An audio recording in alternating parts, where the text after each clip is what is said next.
I'd like to call the meeting of the District of Chetwynd to order. Prior to adoption of the agenda, is there any new business from council? Not hearing any. Adoption of the agenda. So, my mistake. Let's have the opening statement read. Okay, thank you. We gather today on the traditional territory of the Treaty Nations to conduct the business of the District of Chetwynd. We do so knowing we're privileged to serve the citizens of this community, and we shall endeavor to conduct our business in their best interests. Thank you. Okay, adoption of the agenda. So, All those in favor? Carried.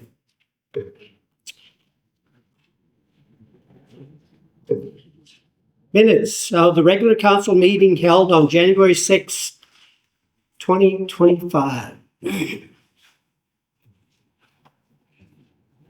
motion to receive. I'll second. Okay. Any errors or omissions, councilor? Staff? Good? All those in favor? Carried. Delegations. We've got the Chainsaw International Carving Society. Do we have President Chris? Yes. Podium is yours, right over there, Chris, please. And welcome. Are we on? Do I have to touch anything? Are we good? All The right. button first. Hit the button. Yeah, there you There we go. All right. Yes. Good afternoon, everybody. Yes, Chetwynd International Chainsaw Carving Championship. So I'm happy to once again present this year's edition of the annual report for the Chetwynd Chainsaw Carving event, and to confirm the continued partnership between the district and the District of Chetwynd and the Chainsaw International Chainsaw Carving Championship Society. We'll just go with CICCCS after this. So and we plan, coordinate, and run this event yearly in conjunction and in partnership with the district. So my name is Chris Larson, and I'm the president of the society. We have currently 8 board members. I would say some of which you see here, but weather permitting and work schedules and so on and so forth, it's going to be just me tonight. And we're represented council by our liaison, Kayla McDonald, and I'd like to start by thanking Kayla for her active engagement in our regular meetings over the last year and her genuine enthusiasm that she's shown over the many years that she has been part of, in one capacity or another, of this amazing event. So every year that I have had the privilege of presenting this report, and I think I'm going on year 7 now as president of the society, I have been aware that in some respects I must sound like a broken record stuck on repeat. So let's get that part of the way first. 2024 was arguably the best run, the best received, and the most exciting, with the highest level of talent that we have witnessed to date. So many factors feed these successes every year, and we have seen new and old sponsors step up in big and small ways. The food, the hotels, so many local businesses give their time or products to help sell our town to the world as one of the most hospitable and desirable competitions in the world to be invited to. In 2024, we added 2 new tooling sponsors in Manpa and Sabertooth that helped to elevate our tool crib to match the level of the event that the competitors have come to expect. We continue to add and maintain to our tool crib every year, and it shows where it counts, and that is with our competitors. So in 2024, we also seen the full realization of the carving grounds behind the new library, which really allowed us to spread the event out while keeping everyone safe and entertained. We brought in an entertainment-based carving show, and it was so well received that we plan on bringing it in again this year. With the parking lot being finished and the library open, we'll be even better poised to put on another extraordinary show in 2025.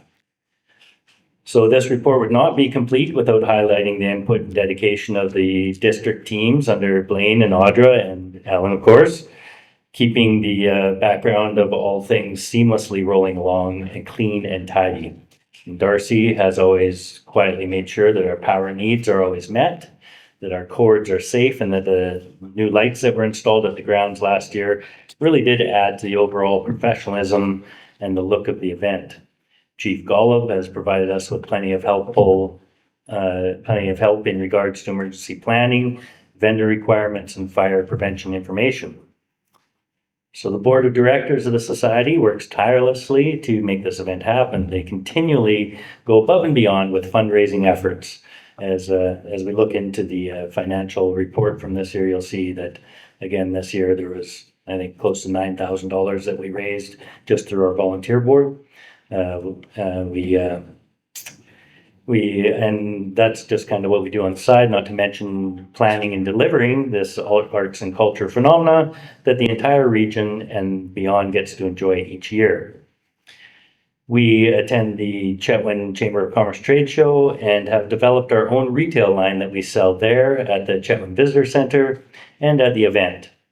The society has hosted dances, bartended weddings, and Christmas parties, and spends countless hours doing the legwork of fundraising and writing grants in the community and beyond.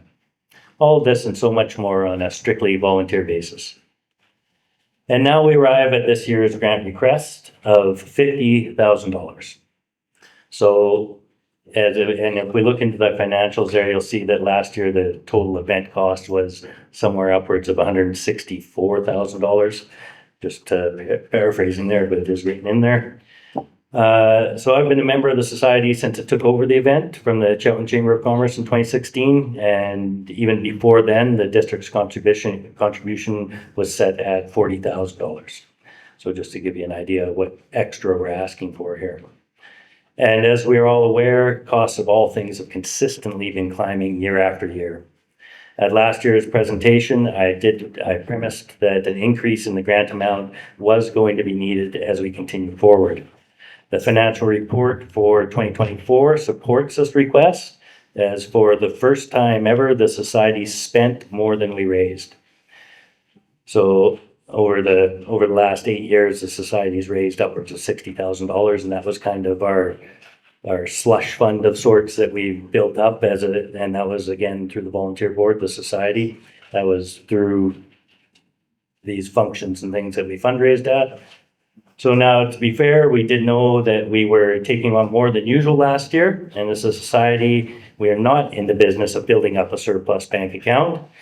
That's kind of frowned upon in a society's type of thing. You want to keep your books quite balanced each year, but with the exceptional fundraising that we did, we were able to come out ahead each year until last year. And we will continue to spend down the surplus going forward. We covered lots of extras last year, like extra hotel space, fuel, tooling, insurances, and filled in sponsorships where necessary. And that's where you can see where we were down $26,000 over what we actually fundraised for last year. But we were aware of at least more than half of that we were going to spend over last year. So if we refer to the financial report, we would see that the cost of wood and delivery alone was just over $40,000.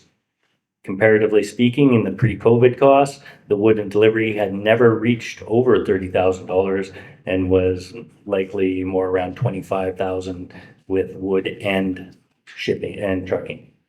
It comes all the way from the coast, so there is costs involved in that, but the cost of wood itself has gone up astronomically. So we've always remained proactive in sourcing and procuring the wood we use each year, and it has proved increasingly difficult to maintain the same size and quality of cedar that has become synonymous with Chetwynd. And truthfully, there's not a lot of options for species of wood. We use cedar because it's the most resilient to weather, and it proves easy to carve and shape for our competitors. We cannot be sure what the future will hold, but we will endeavor to continue to be the most fiscally responsible, best-run arts and culture event in this region and on the world stage, with the partnerships and support of everyone involved. So this will be our 19th year of the competition, and it has been held and promises again to be the best comp yet. The carvers and judges have all been invited, and the planning is well underway. Some special planning is in the works for the 2026 year, for the 20th anniversary offering. We'll be trying to collaborate with everyone to really put on a celebration of a tournament of champions in this 20th year. The board will do all we can to really add some entertainment, some fanfare, some lots of inclusion and culture in 2026. And we will be inviting past champions as competitors and judges, and we'll try to include the whole region in our celebrations. Our partnership with the district will be more important than ever in helping with the planning and any ideas that can really elevate what is already a gigantic undertaking for our board. I'd like to thank you for your time and your years of help and dedication in this defining event of our community.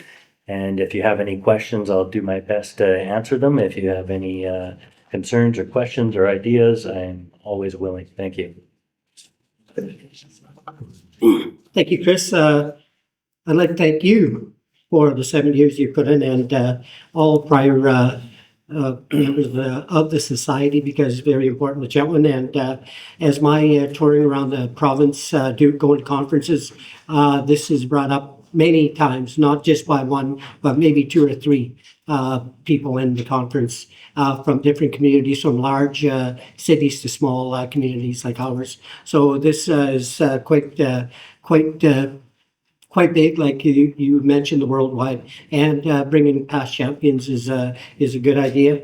And one other thing, just point of it's Fire Chief Golub, right, for clarification. Yeah, absolutely. Yeah. So with that, I don't see any economic studies. I've never been involved with any or have seen any on what that weekend brings in to Chetwynd. I know it brings in a few tourism people, and we have our own little website where we do have the chainsaw carving website where they could look at all our carvings, which is great. And that's one of the things I point out. And I'm certain the other councillors that do talk about what we do here in Chetwynd, because it's important for them to find out where we could look to do this. So, comparable to what we do here in Chetwynd, I think it's just what Chetwynd and other small communities do is we support local endeavors, right from soccer, minor hockey, all the minor sports, and local teams, adult leagues and that. So we do a fair amount of support for a small community and surrounding area.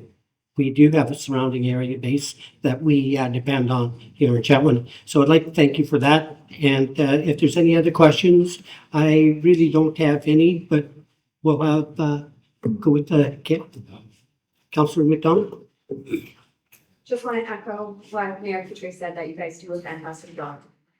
It's an amazing event every time I go, and it's always something new, something fascinating, interesting. You guys do a fantastic job, especially for being such a small group of people and doing as much as you do throughout the year.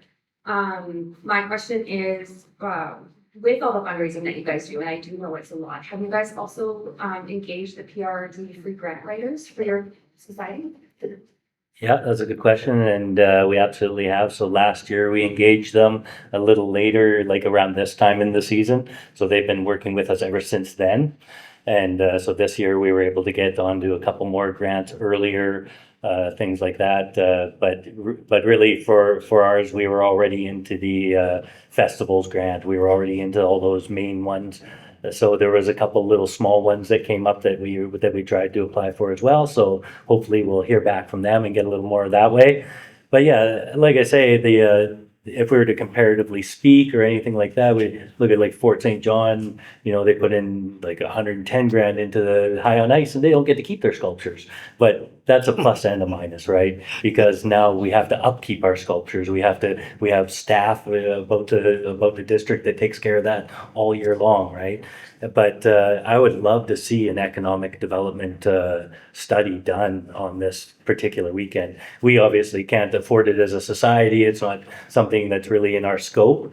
But I would venture to say that it would really show the value of this weekend that we put on every year. Every year after the new carvings go up on the road, there's just about accidents on the highway, people pulling over to look at the new carvings and stuff like that. So it really is something to be easily proud of, and it's definitely a part of Chetwynd. So yeah. Any other question? Any other questions? Yep.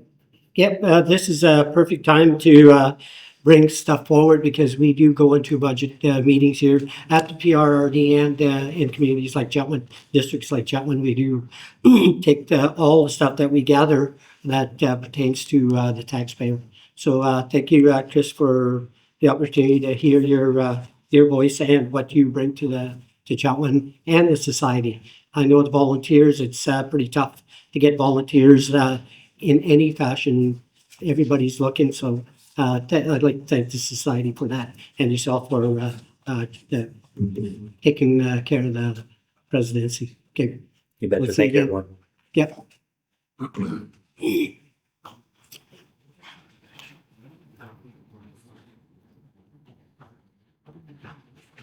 Okay, well, the bylaws been moved to reports. Committee reports and liaisons. Who's going first? Kayla? Councilor McDonald. Mine's pretty small. Good. So for the Southeast Crime Prevention Society, they're working on a new initiative. It's called the Porchlight System, and it's for the elderly and vulnerable people where the bulb is switched out from white. The bulb turns from white to red on the exterior of people's homes to inform RCMP and ambulance neighbors of an incident. They are ramping up for their golf tournament again this year, which is one of their main fundraising activities. So the event will be held on May 24th in Dawson Creek. And so I think there will be people willing to compete against each other, even if they're good at golf or not. They're looking at grant applications to support a dedicated vehicle for the Southeast Crime Prevention Society to use for travel and training. They are also looking at grants for the coordinator position that Sergeant Antonio Stevens mentioned in her last report here at council. And us as the District of Chetwynd will be receiving a request for letter of support from them in the future for the Chetwynd International Chainsaw Carving Championship Society. Chris has already shared so much amazing information at the beginning of this meeting. And I just want to, again, reiterate how such a small but very dedicated group of individuals can accomplish in such a small, in a short period of time, in just a year, especially when it comes to their fundraising efforts. For any community members thinking of getting involved with the Worthwhile Group, I recommend this one. For the BC Natural Resources Forum, another fantastic conference just here in January. One of my favorite components of it being the networking. This one allowed for an introduction of the new faces within the ministries and who we will be bringing our Chetwynd concerns forward to. The panels and sessions were engaging, and as business around natural resources are ever evolving, I find I learn a lot from this event. Thank you. Councilor Work? So, question for Yep. Councilor McDonald. It was your first report pertaining to citizens on patrol. Yes. So how's that going? Are there many volunteers? Is it active? What's happening there? It is in the initial stages still. We're working on setting up an orientation part with the new members. We've got about 10 volunteers currently, and then it's just getting them out on the road right now. Thanks. Mel, did you have a report? Yeah, just. Yeah. The Chetwynd Senior Citizens Housing Society, we had a meeting here a few days ago. There's one empty unit at Herrera's Place, and other than that, things seem to be going fine. Okay. Thank you. Any other reports? From Mayor, as Councillor McDonald pointed out, the Natural Resource Forum was great to be at because we get to have a couple meetings with ministers. One of the ministers that I met and invited to Chetwynd, and he said he would be as the first minister. So it's Minister Parmar. So he said he'd be here. So I'm gonna follow up and give him the letter saying that when are you coming to Chetwynd? So, and the other one was the health minister, Josie Osborne. She also indicated that she would be in Chetwynd to come and just sit here with us and discuss what Chetwynd's been going through, just like every other community that's been having shutdowns in their hospitals. So those two are very important. And that's all I have. Are we ready to accept reports? Motion to receive. Second. All those in favor? Okay.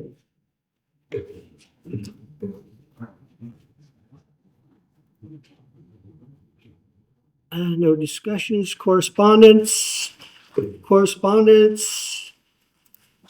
Letter from BC Hydro dated January 9th, 2025, Site C Regional Community Liaison Committee. Motion to receive. Second.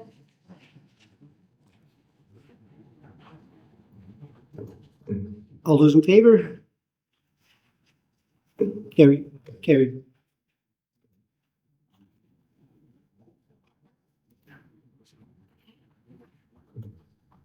Information items. I1 to I9.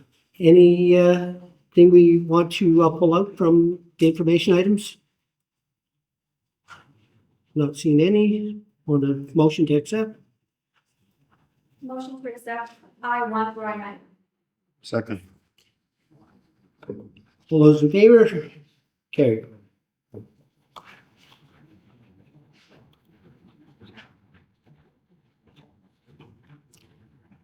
Reports for action. Donation box process. I recommend that the memo titled donation box process be received. Second. Any discussion? Not hearing any? All those in favor? Carried. RA2, Animal Responsibility Bylaw Amendment.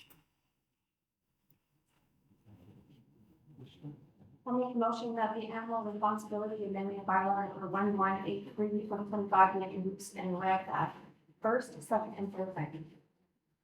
Okay. Any discussion? Councillor Smith? I'm just clarifying that this is just for you to know who's candidate, not. We've had some requests for cat tags, so that if the person's cat gets lost or gets hit by a vehicle, then they can be identified. So the idea is under the legislation, you can't sell a tag unless it's in the bylaw. So the price of the tag is basically the cost of purchasing the tag, and just administer this thing. But it's not a requirement, it's not a compulsory thing. Any more? Councillor Wark? Just have a question, Steve, under licensing, A3. So these are the things the owners are responsible and to show evidence that the animal has been trained and registered as an assistance animal. I guess that's just if they're claiming they're an assistance animal. Yes, we haven't seen this much here, but a lot of these bodies are sharing that issue with people claiming that animals and assistance without actually having training or certification in it. So this is just something that bylaws recommended that we block so that we can say for sure see it down other assistance centers. It comes into play if it's got say the gym where you might have somebody when you bring an assistance animal, but you might have somebody who's in the gym who has an outing with for that day. So what it does is it helps us try to be in the needs of everybody and just be absolutely fair and consistent with our approach. Thank you. Any more discussion? All those in favor? Okay.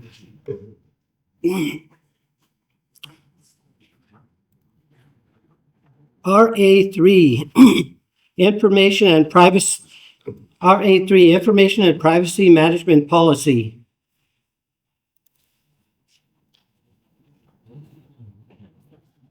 Motion that the information and privacy management policy be adopted. Well said.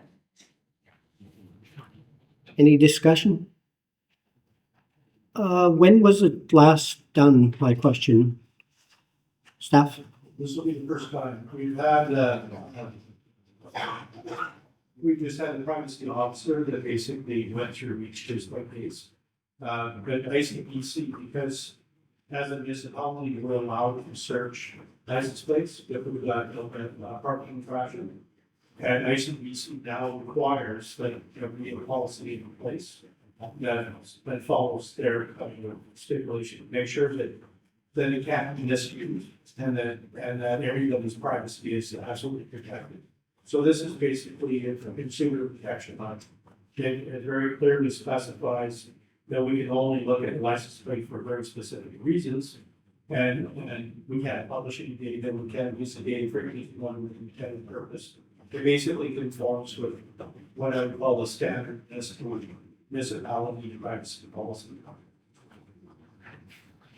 So that's why I haven't seen it before. That's what we have. Yeah, okay. Thank you very much.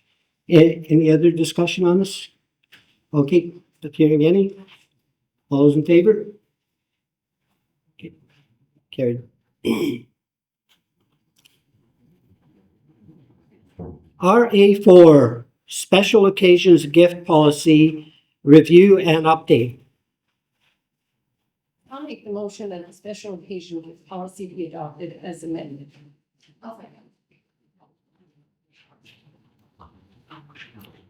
Any discussion on it?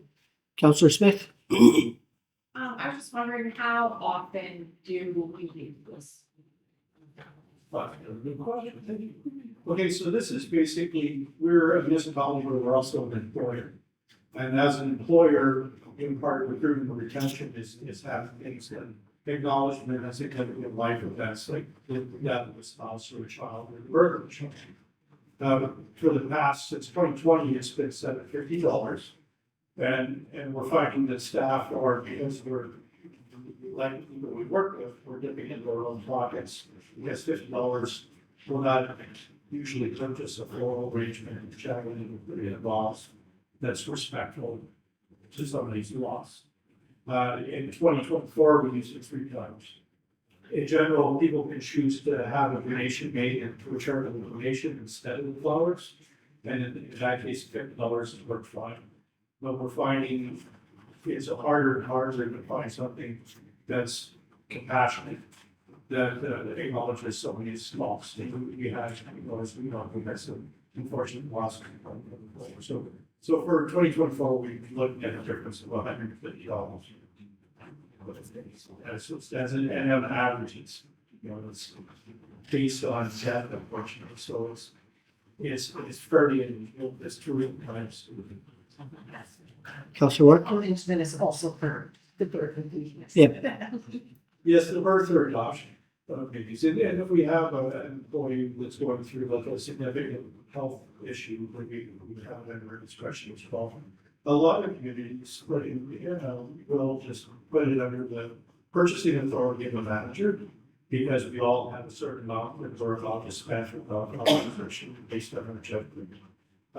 We chose at some point to do policy because it's more consistent. Everybody is exactly the same thing. And we find that there's less things that like there's no, someone had a better formulation than I think. So it just makes it clear and get consistent. So $150 is not going to break Chetwynd? Not this year. Okay. Okay. Any more discussion? Yeah. And in the past, there's been other traumas that some of the, employees of the district have, come across, and the other employees have got together and donated their own funds as opposed to the district paying for anything. They really chip in well. We actually do that way more often than we do this policy.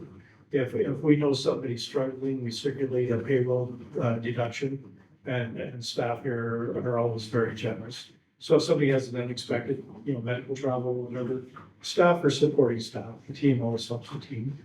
But because a lot of it, is a kind of more formal recognition, then we have a policy as well. Councillor Moore? Just on that note, I just want to mention that at Christmas time, the local union members donated to the local Chetwynd Meals on Wheels Society and things like that that are just really important and very much appreciated. And any more discussion on it? Okay. All those in favor as amended? Carried.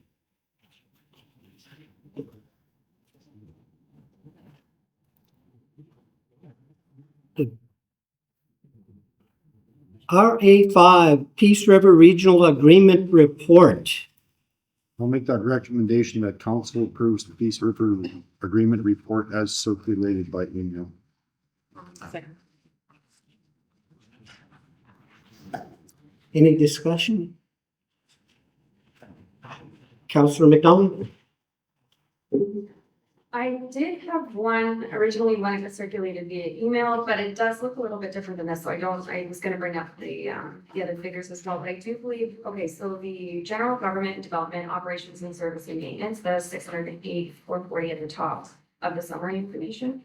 And I'm trying to remember the 2024 figure, but I wanna say it was in the 300,000, so I'm just curious as to what the substantial increase is. The increase in that number is $150,000, and it was mentioned in the email that went out, but that's extra money that we're taking for operations this year to offset some of our boundary expansion tax problem that we're having. So that's what that increase was representing. Any other discussion? Oh, not hearing any. All those in favor? Carry.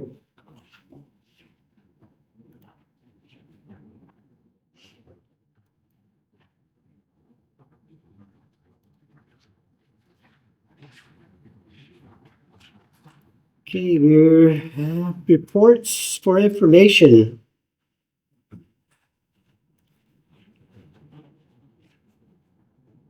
Checks payable.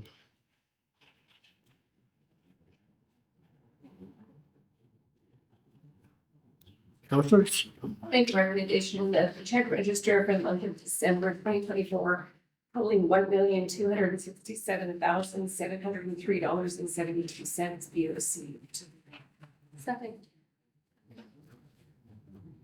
Any discussion on this? No? You good? Okay. Sure. Not hearing any. All those in favor? Opposed? Carried. I didn't hear any new business. At this time, I would like to, if any of the public have any questions on any part of the agenda that we had today, you're more than welcome to question any part of that. State your name and address, please.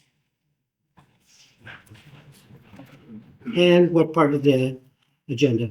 Lacey Archer, 4513 47th Ave. I just had a question in regards to the gift policy. I was just wondering who brought the policy forward to be reviewed and increased? Staff?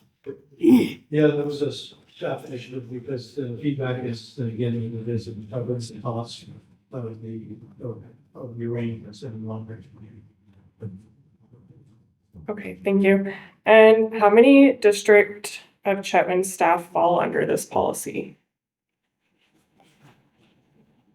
All of them, like any employees, council, anybody that works directly for the district of Chetwynd, if they have a significant loss, can expect that reasonable and pay fund. Do you have a rough number of how many staff that would cover? It depends on the seasonal, because we hire more in the summer, but I think we peak out at about 65. And we average out probably 45. Is that the pool and library, public works and everything? Yes, Liz. Oh, No, sorry, not library. Libraries is our staff. Not the library? Eastern Regional District. Okay. Do you guys have any other staff policies in which the District of Chetwynd staff utilize funds that are a courtesy? We didn't discuss that matter. So if you're discussing stuff that we have on the agenda, that's fine. But as for that point, then we'd have to put it on our agenda and then we'd have to discuss it and then you get to ask questions. What do you mean? The question you're going to ask, is it to do with pertaining to The gift policy? the policy of Yeah. the special gift? Yes. Okay, go ahead. I was wondering if you guys have other policies that are similar to this one, where you're purchasing things that are a courtesy and not a necessity. I believe that would go under we need to be able to, you're asking a question and it's not pertaining to this. Okay. Okay, so you're gonna have to come back and, or send it to the CAO on what question that is, because it's not to do with what we have on the agenda. Do you want to answer that or? Well, I can just fill in a little bit more. If you just email me, you have my email address and specify what it is. If it's something that's just a request that I can answer, I'll answer it. If it's something that needs to go back to council, if it's something that's under contract, like under the collective agreement, for instance, we have benefits like any other employer does, or most employers do. Right. So, you're gonna need to be a little bit more specific. Are you talking about the benefit package? No, I'm talking like at one of the last meetings, Counselor Wark had asked about the $2,000 or $3,000 charge on Amazon, and you had said that there was birthday supplies that was sometimes purchased. So I was just wondering if Okay. that was, if there's like a birthday policy as well, that type of thing. There you go. Yes, the mics are best if there's just one at a time. I'm sorry for the, I guess, poor communication, the last one. When we refer to birthday parties, the rec center, as one of the services they offer, rents out the facility for birthday parties. As part of the birthday party package, we decorate. Those supplies that we purchase from Amazon, because they're by far the cheapest, are purchased back by our patrons. We don't try to make a huge profit on them, but we do try to break even so that it doesn't cost the taxpayers any money. So a birthday party rental will include the custodial time to clean up and set up before and after, the birthday decorations and the time it takes to decorate and take down the decorations, empty out the garbages, for lifeguards if it's swimming, that kind of thing. We don't host birthday parties for us.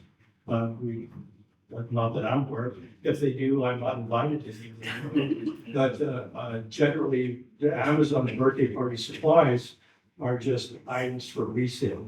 We also purchase like swim goggles and children's swim diapers and that kinds of thing. We sell them back to patrons, and we just have enough of a profit to break even on. Does that answer your question?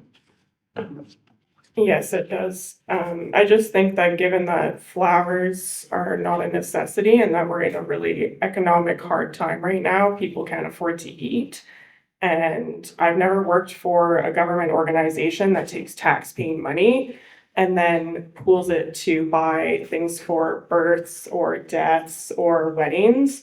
I think that's generally something that, like you said, staff come together and pool their money out of their own pocket, whether it's $5 or $10 a payday, instead of having a policy that's taking tax-paying money and purchasing things like flowers for weddings or births. I think most taxpayers would agree that that's not really a necessity, especially given this time where people can't afford to eat right now. So I'm just curious if mayor and council are open to creating a motion that actually abolishes the policy that is just harming taxpayers. Most people don't have tax-paying money fund flowers for weddings, births, and whatever. I could answer, no. I'm not, for compassionate reasons, I do value staff. I do value the people that work for you, work for me.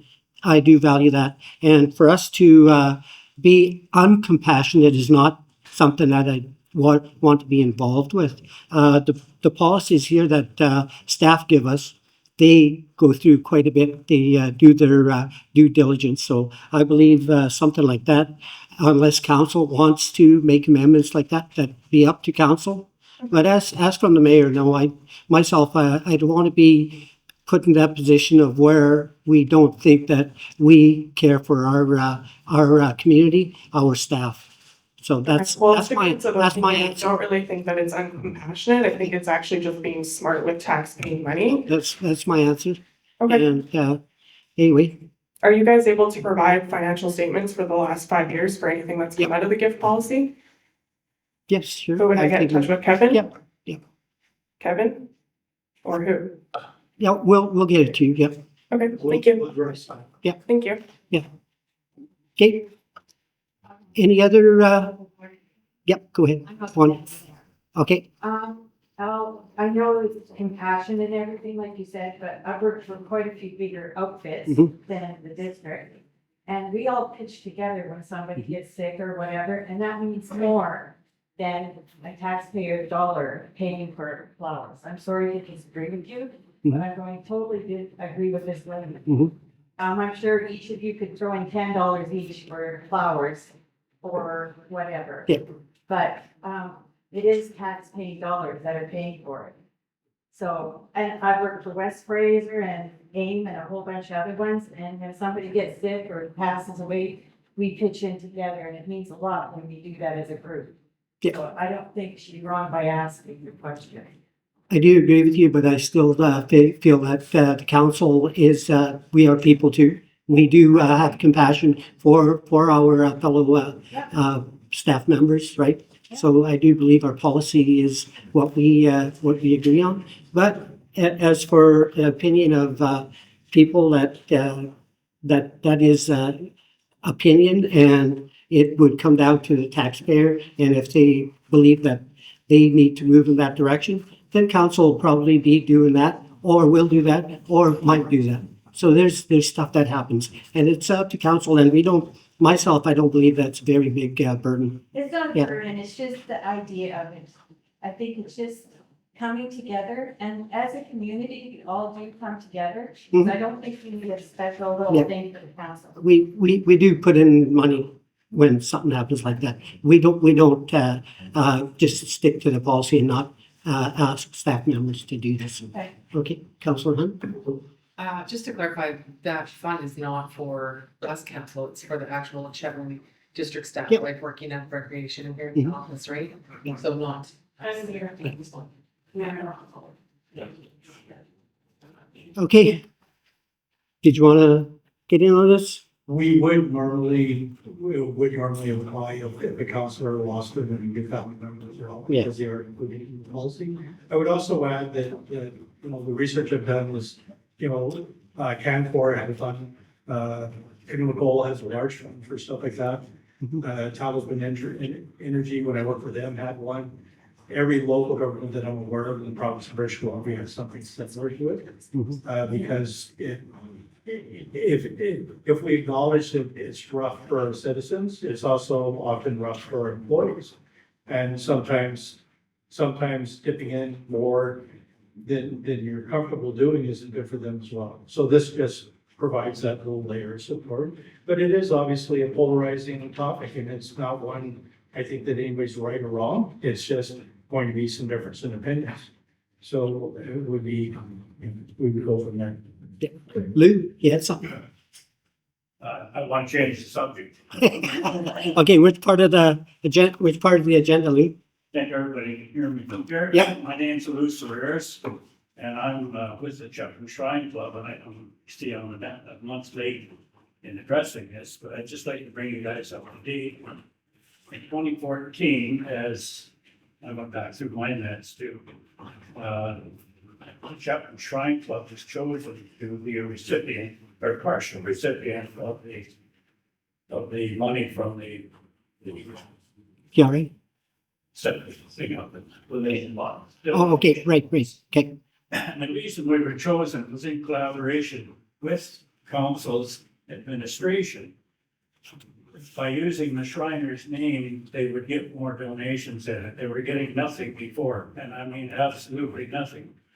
And they were targeting mostly the Americans that were the main Shriner is very well recognized, as it is here too. But they were getting nothing, and Lake is still not getting that much locally, depending on the Shriner's name to fund that box. So my suggestion is that by not letting us have it anymore, or changing the rules, or whatever you want to call it, that you may see a difference in what's put in the donation box, and therefore the museum will suffer as well as wherever else it's going. So I just wanted to explain that to you. I'm sorry. I'm close to the that the person got out. Yep, it's on the agenda, Lou, as the box, so it's very, you should be speaking about it. What Lou said, I'm Rebecca Heller, president of the Little Prairie Heritage Museum with some members here. And I just wanted to invite everyone on the council to come up and actually witness what's happening in the museum. I know that you might have some papers in front of you that outline what we've done over the last 3 years. But it is imperative, if we lose the museum. Are we talking about the box again? You have to speak on something. Okay, go ahead, yeah. So a lot of our money comes from the hundreds of letters that we send out each year. And to be able to maintain and be, to only read the information. It is imperative for a nonprofit like the museum to have the $600, 3 of us cried over when we got it last year. Knowing that we're getting that money keeps that museum alive. If the museum is not there, what is Chetwynd? So what is that? Councilor Ward? I just want to respond to Lou's comment. We really appreciate that, Lou, because when that came up, I believe it was the beginning of December. The question was, why the Shriners and not other organizations? And the fact was, we just didn't know. Because of course that happened years ago. So it's good to hear from you that now we know, and you're absolutely right. The Shriners is worldwide. So in fact, they may get more donations than if the Shriners name wasn't on there. So thank you. Okay, any more discussion on what, any part of the agenda? With that, adjournment. So move. Okay. Second. All those in favor? Okay, thanks staff, thanks councilor, and thank you.